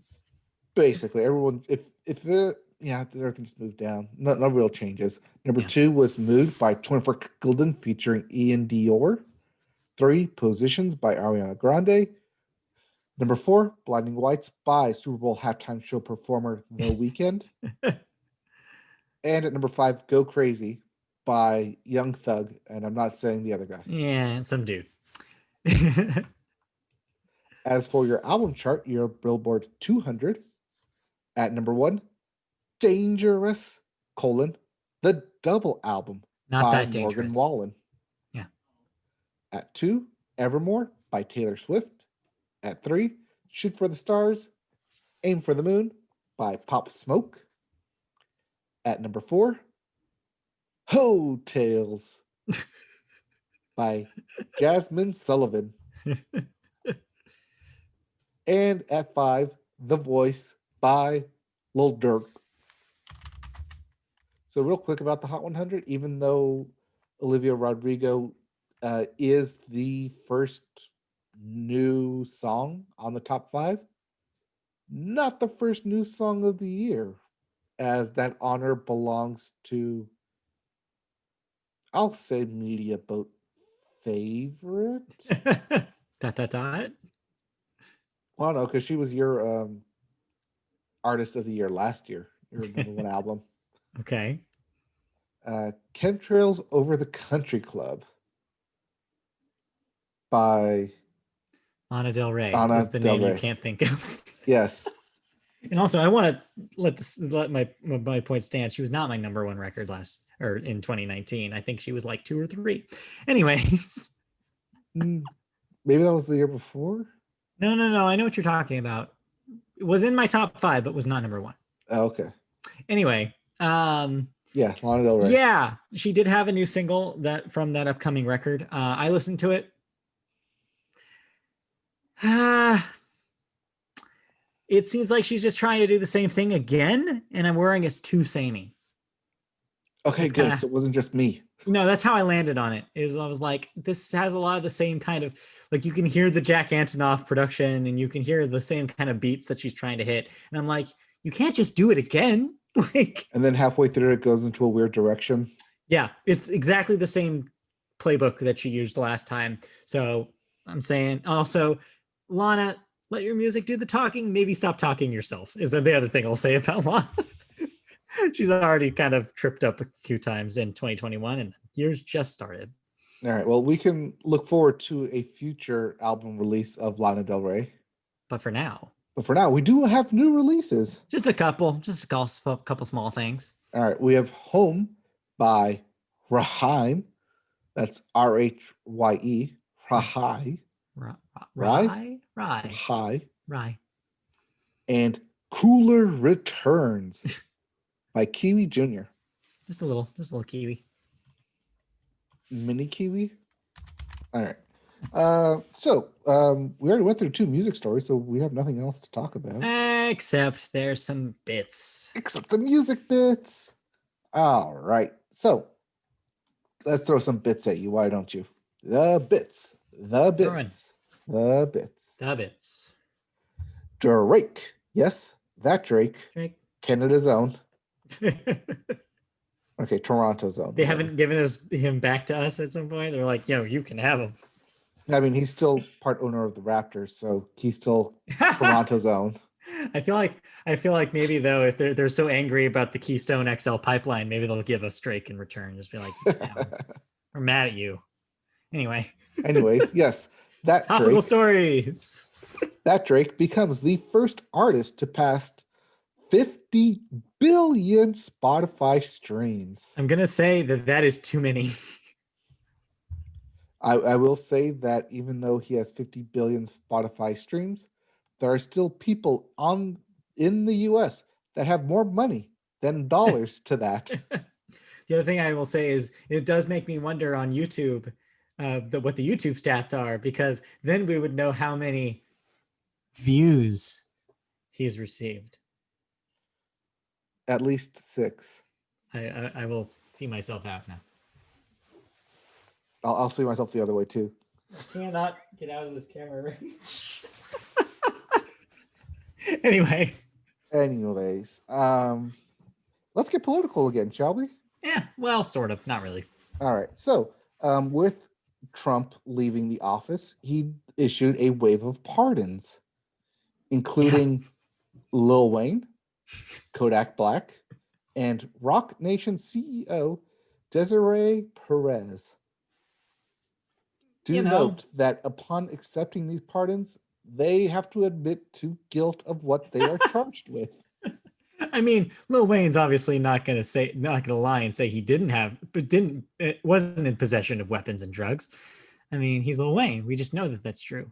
Right. But as we said when we covered this last year, he should have a guy to possess his drugs and firearms. Anyways, there's not really a story here. I just think it's funny. Seems like Trump used a lot of his pardons in a questionable way before he exited his presidency. But hey, everything he did was kind of questionable. So par for the course. Well, it was like 150 pardons and some high-profile names in there in order to distract from other names like Steve Bannon. Yeah, that's not related to music, so we don't really need to talk about that. But yeah, exactly. Okay, we don't need to talk about Trump pardoning Steve Bannon, but this is music after all. Yes. Anyway. Like I said, we will not talk about that. Even though we've mentioned it 3 times now. I mentioned it twice, okay? If you want me to mention Trump pardoning Steve Bannon a third time, we're gonna have to wait. Okay, we get it. Anyway. Those poor charity cases. Yeah, poor guy. Anyways. All right, well, where one story ends, another begins. Yes. As we mentioned at the top of this podcast, Joe Biden elected to president. He has been sworn in. The inauguration happened today, and he is officially our president. Yep, and with it, musical guests come out of the woodwork. Yeah. Including Lady Gaga singing and then getting very emotional about the national anthem during the Biden inauguration.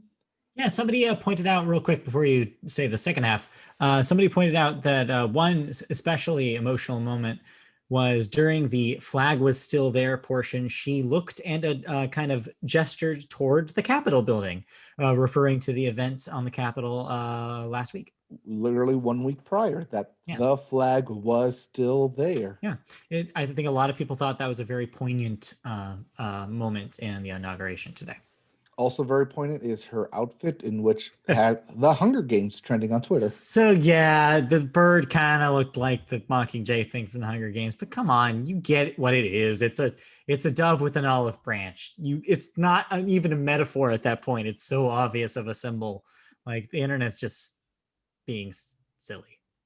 Yeah, but we love when the internet is silly. We can be silly again on the internet, can we? Maybe, possibly. No. I'm gonna go around and revoke people's silly license. All right. Speaking of revoking silly licenses, Jennifer Lopez sings "America the Beautiful," arrangement that interpolates "Let's Get Loud." I just wanted to mention, because I was listening to this thing, like I said at the top of the podcast, I was listening to this thing while I was working, and I laughed out loud to myself when she said "Let's Get Loud" at the end of that thing, and I was like, "Yeah, yes, J-Lo, we know who you are. You don't need to remind people, hey, this is the song, one of the reasons why I'm famous." I'm like, yes, we get it. Just play it straight. There's also a weird remix that included "This Land Is My Land" in it. And I was like, okay, Jennifer, you do you. And then to wrap up performances at the actual inauguration ceremony, Garth Brooks came out and sang "Amazing Grace." Are you sure it wasn't Chris Gaines? No. It was... Have you ever seen the two of them in the same room? No, but then again, I don't purposely look up for them. I just know that when Garth Brooks walks into a room, people shout, "Oh my God, that's Garth Brooks." But yeah, he's saying "Amazing I feel like today Grace" was the only opportunity people have had to make Chris Gaines jokes in the last 25 years, so I had to bring it up. All right. Anyway. Did you get any gains from it? So, anyways, Yeah, there were other musical guests as well. well, One of no, the other fun musical guests things- during the ball that followed. But Yeah. this was like actual inauguration. Yeah, one of the things that we didn't talk about last week, or it has happened, I think, since last week, a lot of talk on my Twitter, especially about the New Radicals reuniting after 22 years to do their hit, You Get What You Give, which happened today. That's a catchy ass song. And it's been stuck in my week all year. It's been stuck in my head all week. Stuck in your week all head. Yes. Anyway. And after Garth Brooks performed, he decided to high five and hug every president there was. And almost stiffed Vice President Harris after shaking hands with George W. Bush and Mike Pence. Yeah. He almost walked away, but then went back and like, okay, yes. Lest I forget. But yeah, so that all happened today. Clips are up on YouTube or GIFs everywhere. Check Twitter. Yeah. This next bit is just for you. This is just for me, isn't it? So, wedding band favorite. I mean, where else are you going to hear them, honestly? On your Spotify, specifically. On my study list Spotify, which I no longer study for. Yeah. Vitamin String Quartet. Yes, that Vitamin String Quartet, who cover lots of pop music in classical forms. The streams are up 350% after Bridgerton's soundtrack is released. So yeah, if you recall, when I talked about watching the Bridgerton pilot, I did mention there were some pop orchestrated arrangements of pop songs. So I didn't realize that was straight up just Vitamin String Quartet. And I should have known because they're the only ones who do it pretty much. Or like they're the most famous. Well, it's them and two piano guys. So yeah. So I guess I should have figured that out and I didn't think about it, but it makes sense on recollection. So yeah, I just wanted to include that because I know that they're a favorite of yours. Yeah, they are. They're a favorite amongst everyone getting married soon. When you don't need it, when you have a DJ and not a band, you play Vitamin String Quartet during the cocktail hour.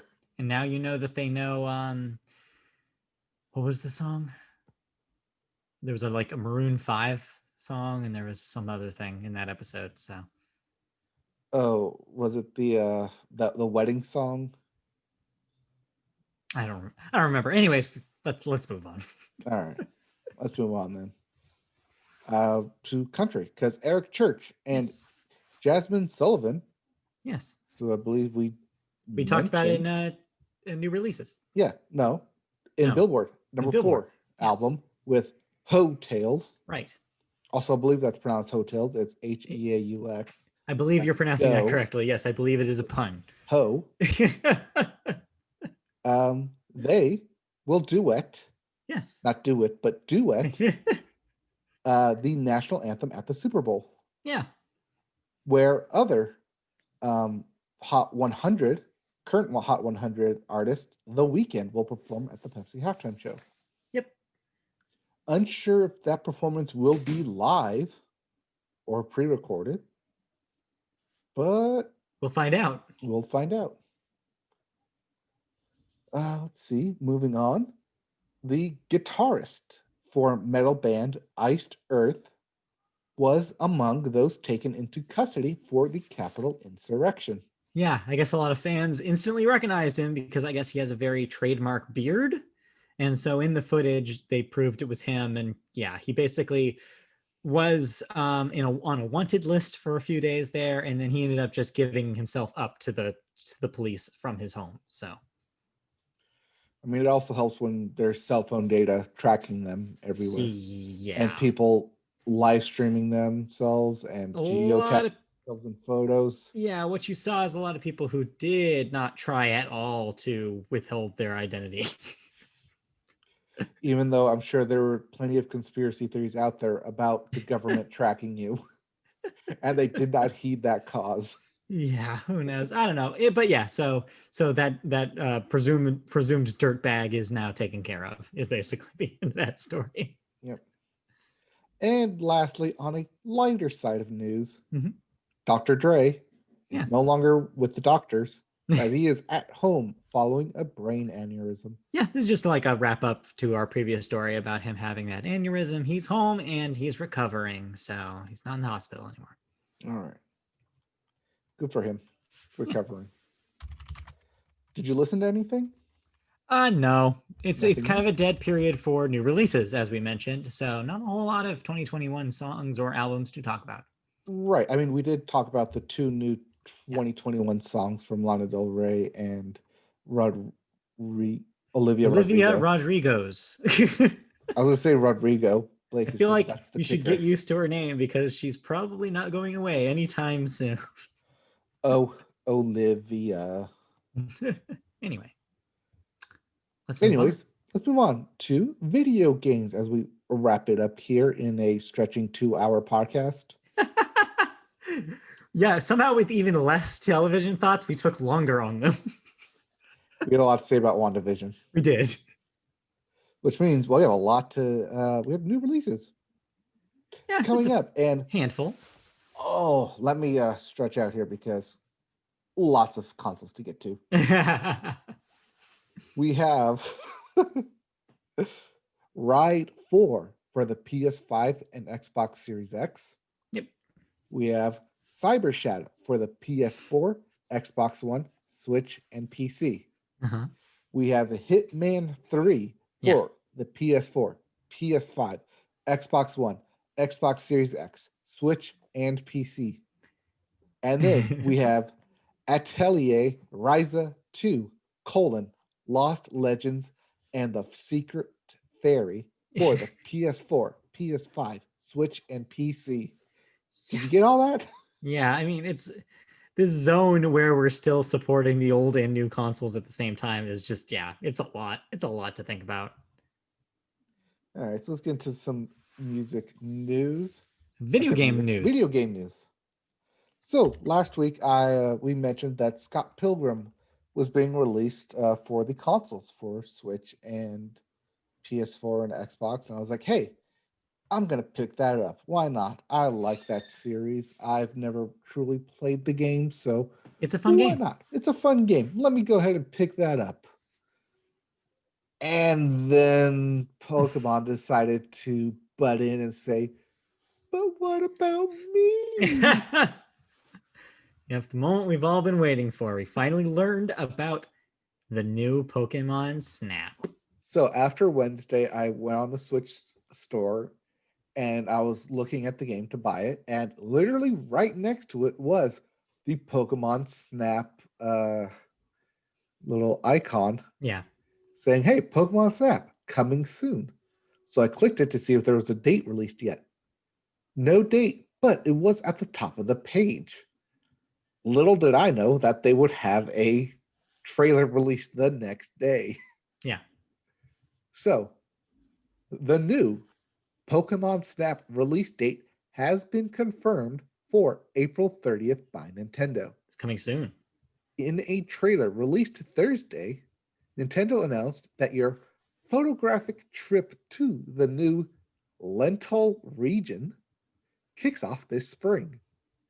The video reveals quite a lot of new information about the game, which was first announced in June of last year. There's a glimpse at your character and the new Pokemon professor you'll likely be in regular communication with, as well as the Pokedex/camera hybrid that you'll be using on your adventure.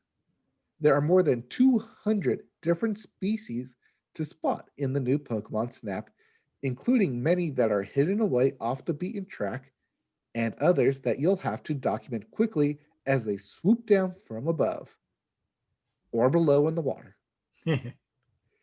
If you're used to hunting rare shiny Pokemon in the mainline games, you'll be well catered to here as well, thanks to the mysterious Illumina Pokemon and their strange glow. So yeah, this trailer confirmed a lot of things for me about this Pokemon Snap game. As a big fan of the original, played a lot of that as a kid, went to the Blockbuster and printed out the stickers to the whole 9 yards.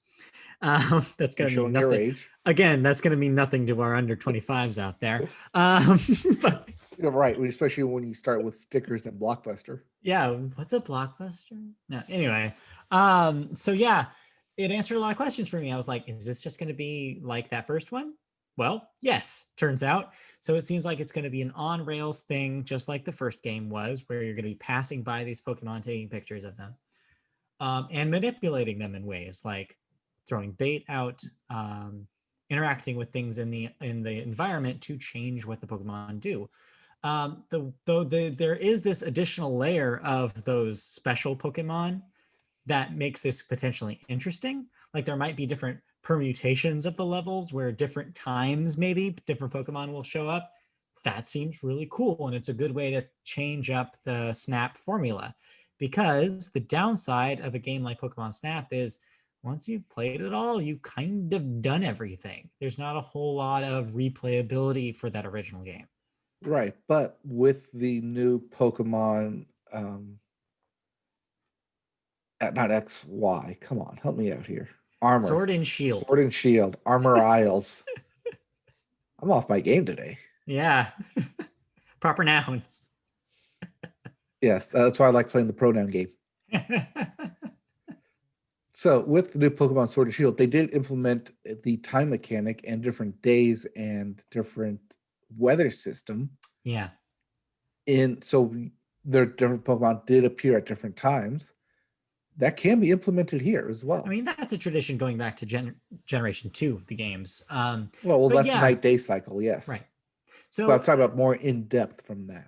Yeah, there's a lot that they can do with Pokemon Snap that they've never done, that they didn't do in the first one. And I'm really interested to see where they go.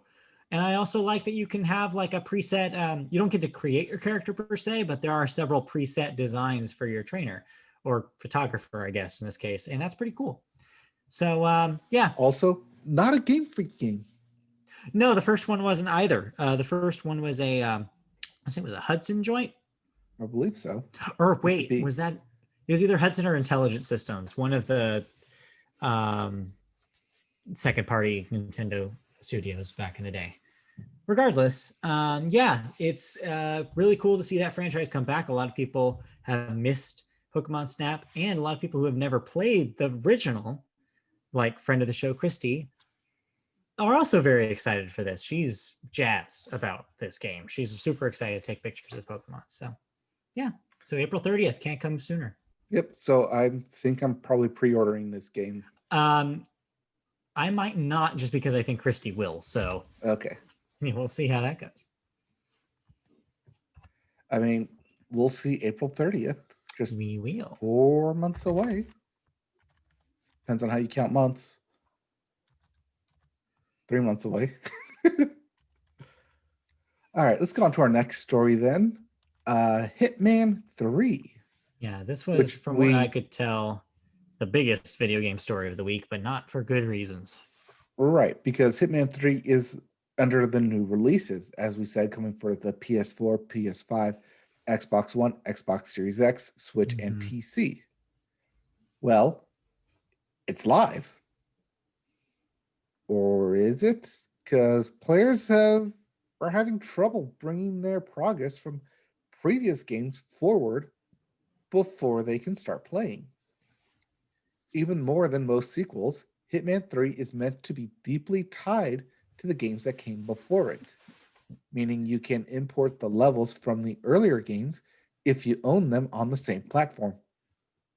Though the studio is still working on a solution for moving from Steam to Epic Games Store. That includes carrying over your progress, item unlocks, and statistics via your IO interactive account. Unfortunately, that account service is getting hit hard by early Hitman 3 players right now. For the time being, it seems nearly impossible to complete the process of migrating your progress into Hitman 3. Yeah, so this is a big problem coming from a big studio. Well, big is maybe being generous. IO Interactive is now an independent. Yeah, they're an independent studio, but the Hitman franchise is big, especially back, in the games that they were making when they were under Square Enix. Like, people know the Hitman games. But yeah, this kind of sucks just because this was a big part of the game that they were marketing really heavily. Hitman 2, the previous game, also had an import feature for levels from the first game. So this was something that they touted as a big selling point for the third game, is that you could have all of your Hitman levels in one hub. So yeah, I guess they maybe underestimated the volume of people, the interest of people to do this right away upon the game's release, and didn't have the servers to handle it. Because now it just seems like it's an embarrassing, roller coaster of bugs for people who are trying to do this import. So it'd be really easy to say, like, well, just play the new game. Why do you need to import the old stuff? But part of the story kind of hits why this is important, because it is narratively important that you know what happens in the first two games. Like, it's weird to say this, especially for a game that's basically a sandbox assassination game, but they've done a lot of story work on this franchise, especially in the second game. And from what I see from early reviews of Hitman 3, that they double down on the story stuff. They try to make the story the thing about this game. Whether or not that makes sense for the franchise is another story. But the fact that they're focusing so much on the importance of the narrative from those levels means that if you're coming in fresh and want to play all of this in one game in Hitman 3, then you're not going to be able to. If you can't do the import, you're not going to know what's going on. You'd have to find your copies of the old games or reinstall the old games. Or worse, watch a playthrough on YouTube. Yeah, you don't want to watch somebody talk through the whole thing. That's boring. So yeah, it's just a disappointment for, I'm sure, a lot of Hitman fans that were really excited for the third game's release. Yeah, it's just the execution could have been better. I mean, this isn't a surprise release either. This is something that they knew in the process coming. Right. And I don't want to say that we've seen studios botch releases before, but it seems more frequently in recent memory that I think the pressure of coronavirus is probably part of it. I think that more and more people playing these video games than ever before is probably also part of it. This is a server side issue, which makes me think that it was just that they underestimated the popularity of Hitman more than anything else. I think that work, and that is a testament to the work that they've done. These are good games, and a lot of people know that there's a high level of quality, and so they were excited, reasonably so, for the third one. So it's a good problem to have. It's just an unfortunate problem to have. But unfortunately, it hits the people who want to play the game worse, and the worst. So yeah, it's unfortunate. All right. Well, speaking of unfortunate, we have no more episode for you. I mean, yeah, we're basically done. I mean, you do have one thought here. Yeah, a real quick thing. I downloaded the demo for Monster Hunter Rise on the Switch. That is the upcoming new Monster Hunter game. Not based on the film. No, thankfully. No racist Chinese jokes in this thing. But what you will find is... You're proud of that, aren't you? Yeah, I feel like I mystified you there. You're like, wait, what? No, I know the joke. You know what I know what you're referencing. Anyways, no, it is the next game in the Monster Hunter series. Last time we talked about Monster Hunter was, of course, with Monster Hunter World, the big console release that kind of streamlined and modernized the series and got a lot of people's radar. We both played it and enjoyed our time. Yeah, and then the subsequent expansion for that. Yeah. So Rise is like... it's kind of like meeting in the middle, where it takes a lot of the lessons learned from World and a lot of the modernization that happened in the world and borrows it. It's the same weapons in this game. It's the same, a similar graphic style, uses the same engine, but downscaled for the Switch. So there's a lot of similarities to World, but it also brings back a lot of elements from classic Monster Hunter pre-World. And so it's this weird hybrid that's trying to make the fans happy, both the people who loved the new stuff that they tried and the old classic version of the games. So it kind of hits a medium. And for me, well, I already thought World was kind of arcane and kind of brushed against a lot of its more obscure parts. So needless to say, I kind of had the same problem, but maybe a little worse with Rise. It's not for me. The Monster Hunter series is not something that I really, jive with. It's not the kind of game that I like to play.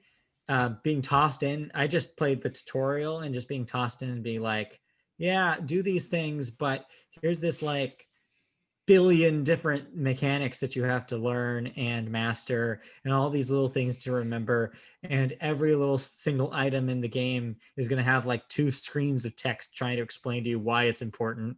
It was overwhelming, and it reminded me of like, oh, this is why I don't like this game. It's just not for me.